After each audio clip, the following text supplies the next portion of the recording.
Bien, les comento, ya las sesiones anteriores ya están en YouTube, las subí la semana pasada, no les había dicho nada. Hola Betsy, no te preocupes. Bueno, están ya las sesiones en YouTube, ya nada más me buscan, o sea, en YouTube ponen mi nombre completo, aquí lo tienen aquí en la plataforma, Tenesila Monroy, y ahí van a encontrar unas carpetas con los grupos y ahí van a encontrar ya las sesiones síncronas de la unidad número 1 y la unidad número 2. Y mañana voy a subir esta o al ratito subo esta sesión número 3 para que la puedan ya tener y escuchar, bueno, si es necesario, ¿no? Si se les escapó algún dato, alguna pues duda que tengan en cuanto a las actividades, bueno, pues ahí ya la recuperen, ¿no? Vamos a dar inicio a esta unidad número 3, que está larguísima. No sé si alguien ya vio el plan de trabajo y creo que nadie ha entrado al plan de trabajo, nadie tampoco ha entrado al foro de dudas.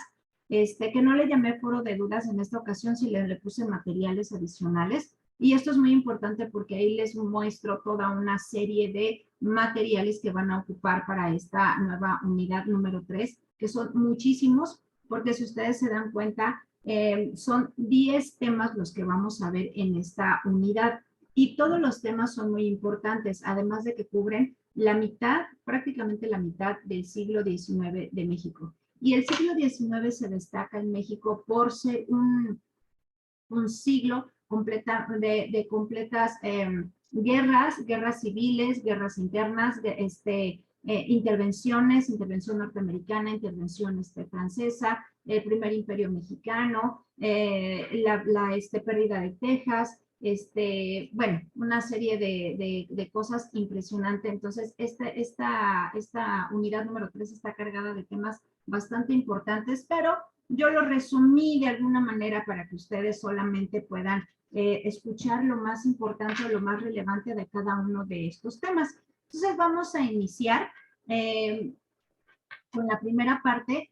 Antes de la independencia de México, bueno, nosotros debemos de saber que hay unas causas externas e internas que provocan este movimiento de independencia. Las principales causas de la independencia en México es la explotación y miseria del pueblo mexicano. Esto quiere decir que hay una diferencia socioeconómica y política en México, porque acuérdense que estaba los peninsulares que habían nacido en España y que vivían aquí en México y que tenían los mejores cargos políticos, económicos en la Nueva España. Y estaban los criollos, los hijos de los españoles que vinieron aquí a México, tuvieron familia, y estos criollos también ocupaban ciertos puestos en la política y también en la iglesia. Uno de ellos, obviamente, vamos a hablar de Miguel Hidalgo, pero antes de pasar a esta parte, también hay que reconocer que estos dos grupos era el 17% de la población a la que representaban. El resto de la población eran indígenas, campesinos, mestizos, castas, etcétera, etcétera, toda esta población grande que tenía en México y que ellos no tenían ningún derecho, ninguna garantía social, y eran explotados en grandes haciendas, en las minas y en los obrajes. Los obrajes, ¿qué eran? Eran pequeñas fábricas como por ejemplo los de alfarería, los enseñaban a trabajar el barro, a trabajar la talavera. ¿Ustedes conocen la talavera de Puebla? Es muy bonita. Yo aquí tengo una tacita, se las quería mostrar, esta es de Puebla. Y este es un trabajo que hacían en esos obrajes y todo esto lo hacían a mano, todo iba pintado a mano, todo lo hacían de una manera pues bastante artesanal y la siguen haciendo. Esos eran los obrajes. También había obrajes para curtir la piel, ¿no? De los que hacían desde chamarras, desde zapatos, zapatillas para las mujeres, no como las usamos ahora, pero algo similar. Entonces, estos obrajes representaban también una parte económica muy, muy importante para la Nueva España. Y uno de los dueños de algunos obrajes era Miguel Hidalgo. Miguel Hidalgo nosotros lo vemos así como el padre de la patria, pero no olvidamos a veces que también era un hombre como nosotros, que tenía familia a pesar de que era un sacerdote, nunca vivió con ellos realmente este Miguel Hidalgo, pero sí tenía su esposa, tenía 2 hijos y tenía obrajes. Estos obrajes le permitían tener dinero y le permitía también que él hacía como no lo hacía de mala manera, porque la verdad es de que no, sino le enseñaba a los indígenas a trabajar la cerámica. Lo tenía en Michoacán, ahí por el lado entre Michoacán y Guanajuato, el estado de Guanajuato. Ahí tenía sus obrajes. Y bueno, entonces, pues este grupo de criollos no estaba muy contento con las condiciones también que ellos tenían, porque cada vez eran rechazados en algunos puestos políticos, económicos y también de la iglesia. O sea, nunca podían, o sea, ellos nunca iban a poder aspirar, por ejemplo, Miguel Hidalgo no iba a poder aspirar a ser obispo. ¿Por qué? Porque esos puestos se los daban a los españoles. Y era más fácil que llegara un obispo español, le dieran el puesto aquí en México, y a Miguel Hidalgo pues obviamente lo iban a dejar a un lado, ¿no? Entonces esto era pues bastante penoso para ellos y fue una de las causas por las que ya estaban desesperados de esta situación. Pero hay otros movimientos importantes. Uno de ellos, estos son externos. Uno de ellos es la Ilustración, que es un movimiento intelectual que se funda sobre todo en la razón del hombre desarrollado en Inglaterra y en Francia en el siglo XVIII, en donde se señala que los hombres son iguales a la luz de la razón y por tanto tienen los mismos derechos. Estas ideas que nacen en el siglo XVIII llegan de Inglaterra, llegan a las 13 colonias y es por eso que las 13 colonias es una de las, es un movimiento que causa la independencia de estas 13 colonias. Recordemos que las 13 colonias estaban integradas por hombres y mujeres que habían llegado de Irlanda y habían llegado de Inglaterra, pero querían ya separarse, ya ser una nación propia. Y entonces la manera de decirle a la corona inglesa, ya no queremos ser parte de ti, era obviamente haciendo su independencia o este movimiento de independencia. Este movimiento de independencia de las 13 colonias sucedió en 1776 y es el primer movimiento independentista en América. Y este movimiento está inspirado obviamente por estas ideas de la Ilustración que llegan desde Inglaterra. Cuando esto sucede, pues obviamente por medio de periódicos, por medio de panfletos, por medio de libros, estas ideas llegan hasta México, obviamente con meses o años de retraso, pero finalmente llegan estas ideas. Otro movimiento que se funda a causa de este movimiento de la Ilustración es la Revolución Francesa en 1789. Este movimiento es más radical porque aquí pues obviamente decapitan a su rey, que era Luis XVI, y a su reina, que era María Antonieta. Ustedes se recordarán en sus clases de preparatoria que María Antonieta era una mujer muy bonita y este matrimonio no sabía gobernar. Ese dicho muy importante que dicen, bueno, que María Antonieta dijo cuando le dicen, es que el pueblo tiene hambre. Y ella, ¿qué dice? ¿Alguien sabe lo que le dijo al pueblo? Alejandro, Betsy, Monse, ¿alguien sabe lo que dijo? Una frase célebre para representar que los reyes no les importaba en lo más mínimo al pueblo. ¿No se acuerdan de eso? Yo no. Bueno. Yo tampoco. Ok, lo que dijo María Antonieta cuando le dijeron, oiga, es que el pueblo tiene hambre y está aquí afuera en el Palacio de Versalles. El Palacio de Versalles está en un pueblo cercano a París. Haces más o menos como unos 45 minutos en un pequeño tren ligero que tienen, pero no está en París, está a las afueras de París. Entonces se congregó un montón de gente afuera, y le dijeron, es que la gente tiene hambre y quiere entrar al palacio. Y dijo ella, que coman pasteles. Los pasteles estaban destinados solamente a la realeza, a la gente del pueblo obviamente no. Entonces, con esto te quiere decir que a mí no me interesa mientras yo obtenga lo que yo quiero. Y ellos, esta pareja de Luis XVI y esta María Antonieta vivían en este palacio hermoso. Ahorita les muestro.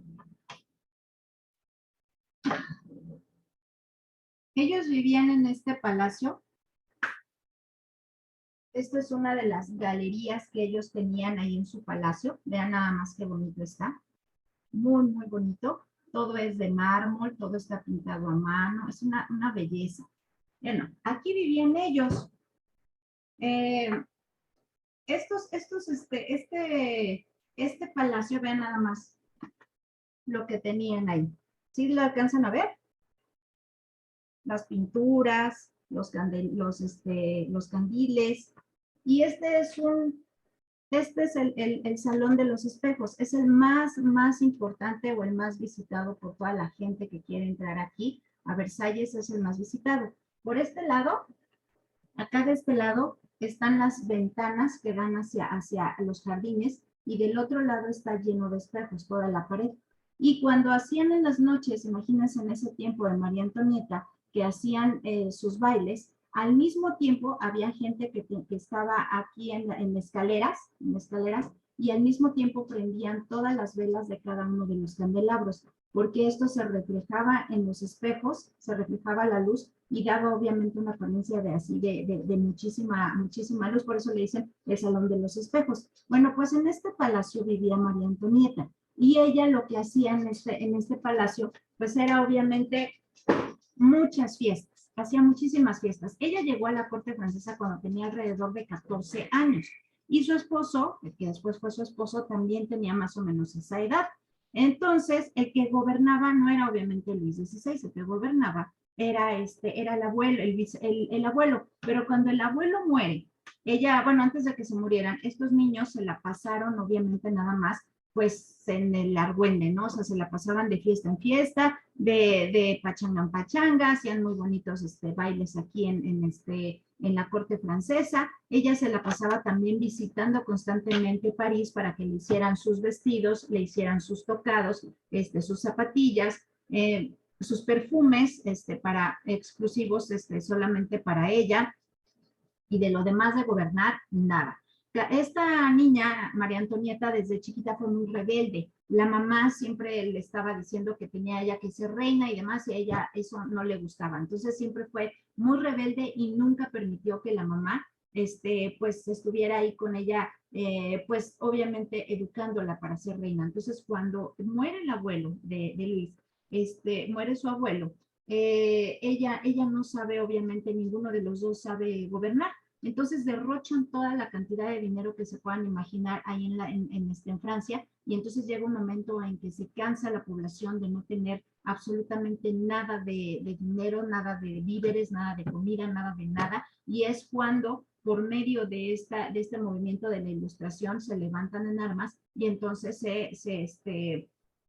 comienza esta Revolución Francesa que termina con la decapitación de su esposo y de María Antonieta. Tienen hijos, ellos tienen 3 hijos, 2 hijas y un hijo, y el hijo mayor tiene un destino tremendo, o sea, muy feo, la verdad. Él tenía alrededor de unos 10 años más o menos, y lo que menos quería la gente era tener obviamente un heredero que en un futuro pudiera reclamar el trono de Francia. Entonces, ¿qué fue lo que hicieron con este niño? A este niño lo retiran de la familia, se lo llevan como en una granja, lo encierran en una torre y lo olvidan de alguna manera, le dan muy poco de comer, muy poca agua, y entonces este niño sufre de desnutrición en muy poco tiempo. Mientras tanto, a sus padres, pues obviamente los decapitan, y los otros 2 niños, los más pequeños, los hermanos de María Antonieta, se los llevan a su país de origen, se los llevan y bueno, ahí lo rescatan, ¿no? La familia de María Antonieta. Y a este niño, al primogénito, pues lo dejan prácticamente morir de hambre, se les muere, creo que de una enfermedad, creo que le da viruela o varicela, no sé, bueno, viruela creo que le da, y obviamente no soporta la enfermedad porque su cuerpo está pues está desnutrido, está débil. Entonces, siempre lo engañaron con que la mamá lo iba a ir a ver o la mamá lo abandonó, o sea, siempre le decían, es que tu mamá sí va a venir. Y pasaban las semanas y las semanas y las semanas y no te iba a venir mi mamá, no, es que no te quiere. Y entonces fue una tortura tanto física como emocional para este niño, y finalmente muere a los 12 años, me parece, y con esto termina obviamente la monarquía de Francia, ¿no? Ya obviamente los padres habían sido decapitados. Bueno, pues todas estas ideas llegan también a México, pero hay un evento muy importante en España que tiene mucho que ver con lo que va a pasar en 1810 aquí en México. ¿Qué pasa? En 1799, Napoleón Bonaparte, mediante un golpe de Estado, llega al poder en Francia, porque como ya no querían reyes, ya no querían nada, ya había ahí todo un merequetengue, hasta 1799 es cuando Napoleón Bonaparte es que dice, ya, hasta aquí se acaba, él pertenecía al ejército, entonces dice, le hace un golpe de Estado y dice, yo me voy a quedar como emperador. Y él dura en el poder como emperador durante 15 años, y durante ese tiempo, la idea que él tenía o que quería era formar un imperio como era el imperio romano en sus años y tomar muchos países o invadir muchos países europeos, entre ellos obviamente España, porque la idea era llegar de España hacia Portugal y obviamente obtener esos territorios. Si nosotros vemos la geografía de cómo está Francia, Francia está acá abajo, está aquí, acá está España y de este lado está Portugal. Entonces, para poder llegar a Portugal tienes que pasar por España para poder llegar. Entonces, lo que hizo Napoleón era invadir España. Pero cuando llega a España, pues obviamente se da cuenta que ahí, obviamente lo sabía, había un rey, y la intención también de Napoleón era quedarse con las colonias americanas, porque además daban mucho dinero, o sea, encontraban oro por donde quiera, sobre todo aquí en México, en Perú también encontraban mucho oro. Entonces, la intención de Napoleón era quedarse con esas tierras. Pero, pues tenía un problema, pues obviamente la geografía, o sea, no es lo mismo invadir España, invadir Portugal, que ya llegar hasta acá, hasta América, ¿no? Entonces, la intención de él era precisamente llegar primero a España, luego a Portugal y después acá a América.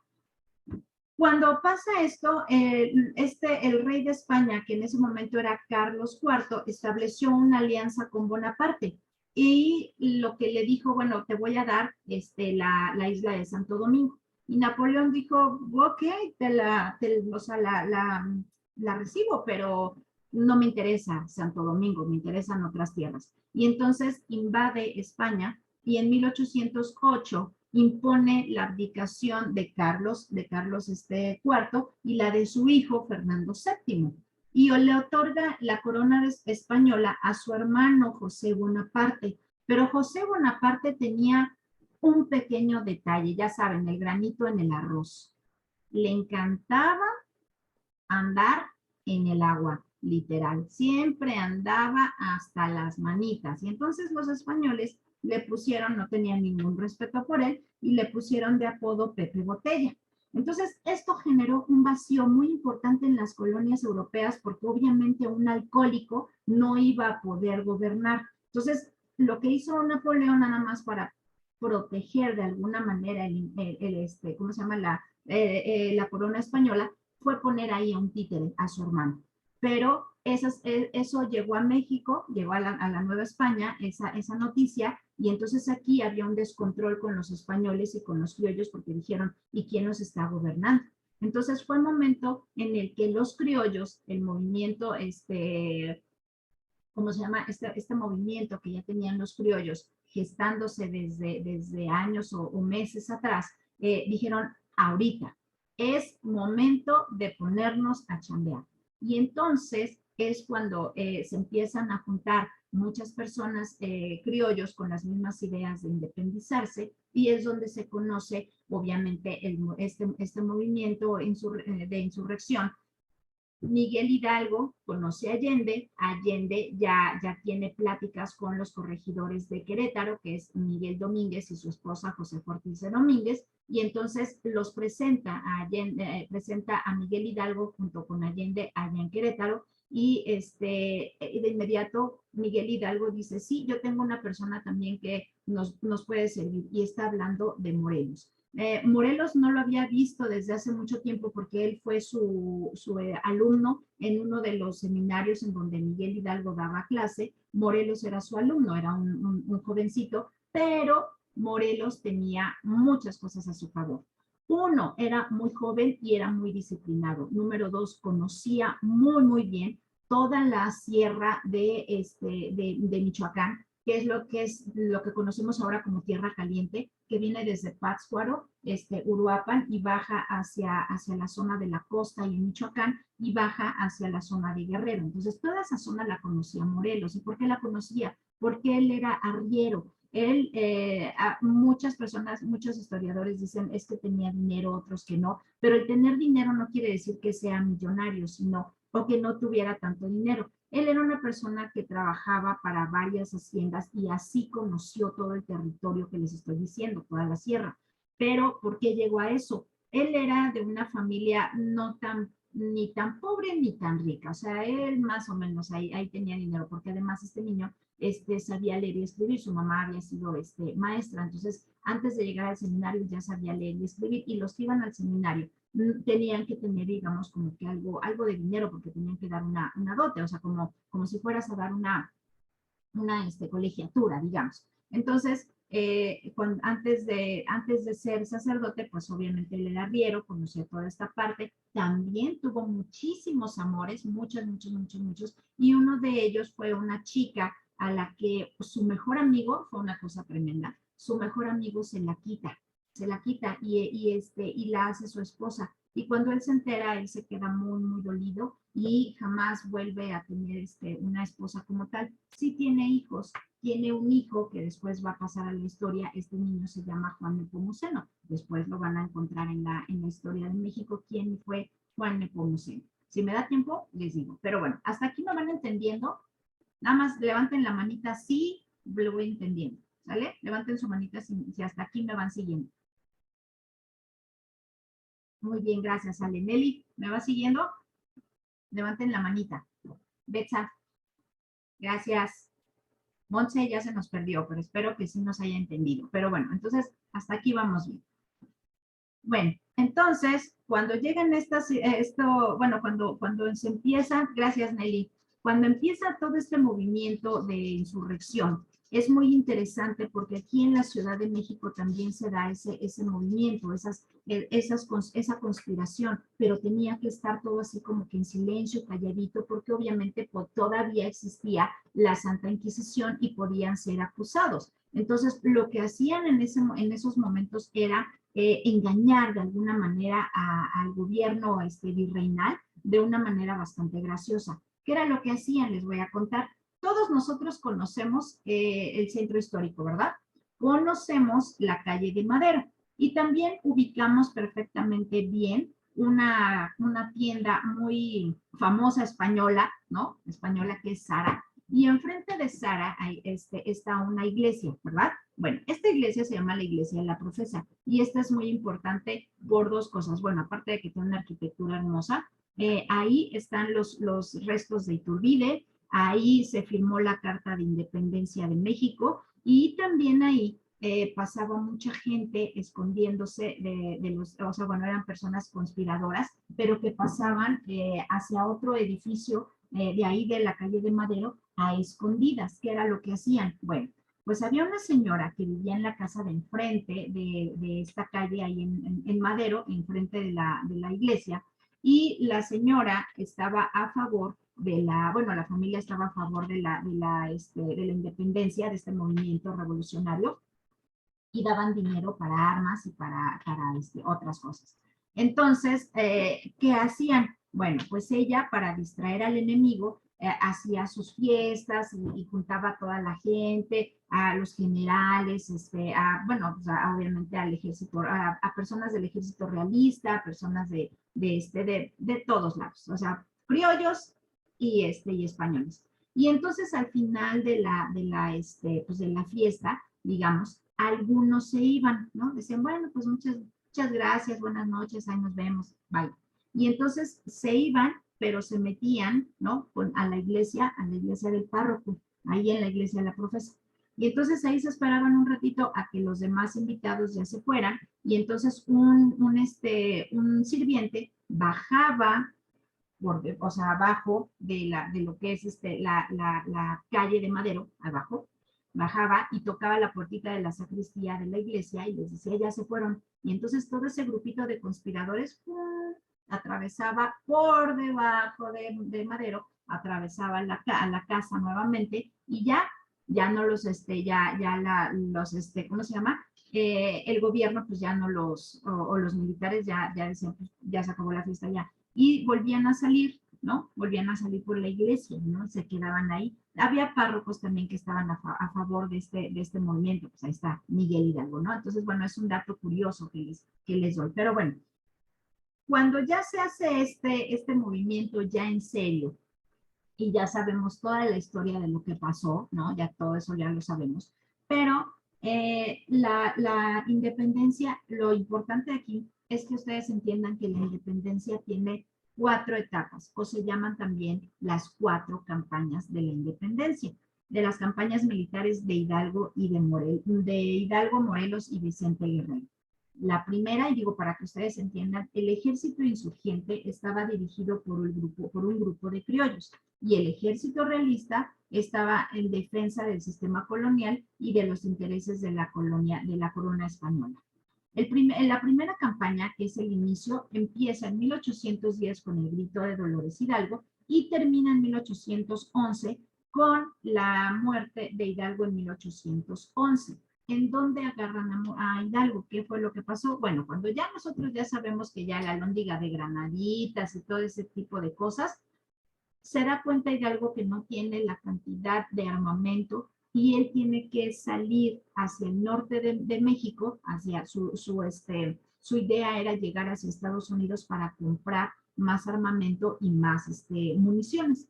Pero llega a Saltillo, ahí se detiene unos días a descansar, porque pues, el viaje era bastante largo, se detiene ahí en Saltillo, ahí duerme unos días, y de ahí tenía que irse hacia Monterrey y luego de Monterrey se era hacia lo que nosotros conocemos ahora así como Nuevo Laredo, Texas, ¿no? Que esa parte era de nosotros, todavía era de nosotros. Bueno, esa era su idea.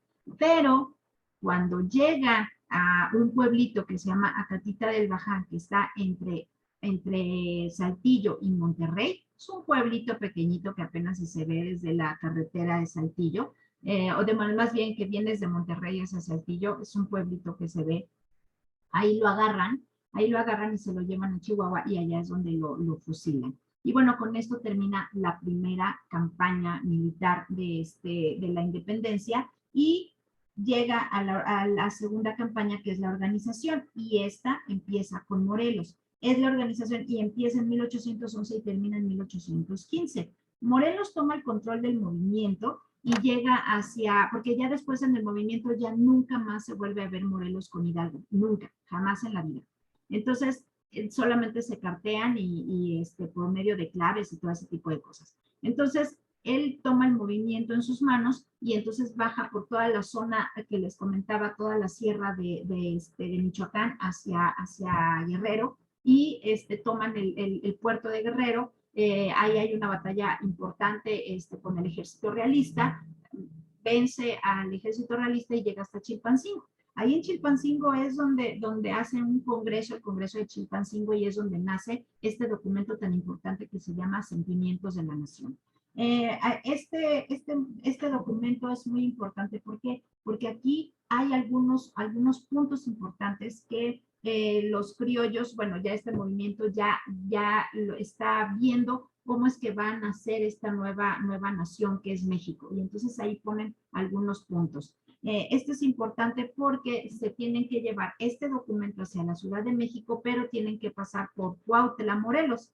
Aquí hay una batalla importante que se llama el sitio de Cuautla, así lo conocemos, y durante 73 días está luchando el ejército de Morelos, que es un ejército que tiene, que está integrado por campesinos y por indígenas, y combaten durante 73 días con el ejército realista. Entre esos estaba Iturbide. Iturbide dice, de verdad, o sea, a pesar de que estamos peleando en contra de ellos, reconozco la valentía de este ejército porque durante 73 días ha estado a la par que nosotros, ¿no? Y obviamente no era un ejército como tal, sino eran personas comunes y corrientes que estaban a favor de este movimiento de independencia. Se quedaron a veces sin agua, en algunos momentos se quedaron sin agua, se quedaron sin alimento, muchas bajas, ¿no? De este ejército. Y bueno, finalmente vencen al ejército realista, llegan a la Ciudad de México, pero Morelos es detenido en Ecatepec. Ahí lo detienen, le hacen un juicio, etcétera, lo excomulgan, igual que a Hidalgo, lo excomulgan, y es asesinado, bueno, es fusilado el 22 de diciembre de 1815 ahí en Ecatepec. Y bueno, con esto termina la segunda campaña y empezamos con la tercera campaña, que es la resistencia. Comienza en 1815 y termina hasta 1821 con la firma de la Carta de Independencia, pero no está completamente, o sea, esta como que no es la oficial, ¿sale? Esta que les digo que se firmó en esta iglesia de la Profesa no es la oficial. Esto se ve hasta otro de los temas que tenemos aquí, que son los tratados de Córdoba, bueno, ahorita se los cuento, pero hasta aquí terminamos con esta parte de la resistencia. Y la consumación. La consumación es desde la promulgación del Plan de Iguala el 24 de febrero de 1821, que para nosotros es como la primera constitución que tenemos, hasta la entrada del ejército trigarante, que es la unión de Iturbide con el ejército de Guerrero. Y ellos dos tienen también una historia bastante interesante, cada uno por su lado. Termina el 27 de septiembre de 1821. Hasta aquí me van entendiendo, levanten la manita. Nelly ya la tiene levantada. ¿Sí le vamos entendiendo todavía? Ok, muchísimas gracias. Bueno, ahorita en un ratito ya se me va a acabar en 3 minutos. Si se me corta,